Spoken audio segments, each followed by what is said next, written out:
Hello అండి. Last వీడియోలో ఇంటికి పెయింట్ వేపిస్తున్నామని చెప్పాను కదా. వాళ్ళు వచ్చే లోపలే మేము సామాన్లన్నీ తీసేసి వేరే గదిలో పెట్టేశాము. ఇంకా రాగానే పెయింటింగ్ స్టార్ట్ చేసేసారు వాళ్ళు.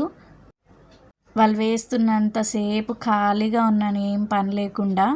ఇంకా ఆల్మోస్ట్ అయిపోవచ్చింది అనగా మొత్తం క్లీనింగ్ స్టార్ట్ చేశాను. ఫ్లోర్ అంతా పెయింట్ పడి ఉంటుంది కదా, మొత్తం చీపురుతో ఒకసారి మొత్తం కడిగేశాను. అయినా కూడా తెల్ల తెల్లగా అక్కడక్కడ ఉన్నింది.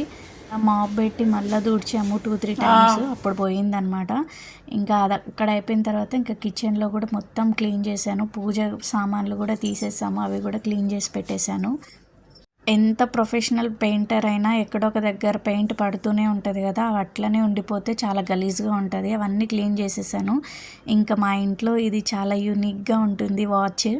మా మామయ్య గారే డిజైన్ చేశారు. చూడండి ఎంత మంచిగా ఉందో. మీకు క్లారిటీగా కనిపిస్తుందో లేదో చూడండి. నార్మల్గా క్లాక్లో 12 ఉంటాయి కదా నంబర్స్, ఆ 12 ప్లేసెస్లో ఇలాగా కవుల పేర్లు పెట్టారు. శ్రీశ్రీ అని, నన్నయ్య అని, పోతన అని. యాక్చువల్గా అది ఇప్పుడుది కాదు, ఎప్పటిదో 90sలో తయారు చేసింది. ఎందుకో చూపించాలనిపించింది. ఇంకా నేను చూడండి క్లీనింగ్ అవుతూ ఉంది. నా పని ఎందుకులేండి. ఇంకా ఫైనల్గా ఇలా క్లీన్ చేసేసాము హాల్ మొత్తము. ఇంక ఇవన్నీ అరేంజ్ చేసి పెట్టుకోవాలి. ఇన్ని రోజుల నుంచి ఖాళీగా ఉండి ఈరోజు పని చేయాలంటే అస్సలు చేయబుద్ధి అవుతలేదు. ఇంకా మొత్తం పని అయిపోయిన తర్వాత రాత్రి ఏం వంట చేయలేదు. అందుకని చెప్పి వెజ్ రైస్ ఆర్డర్ చేసుకొని తింటున్నాం. వీడియో నచ్చితే సబ్స్క్రైబ్.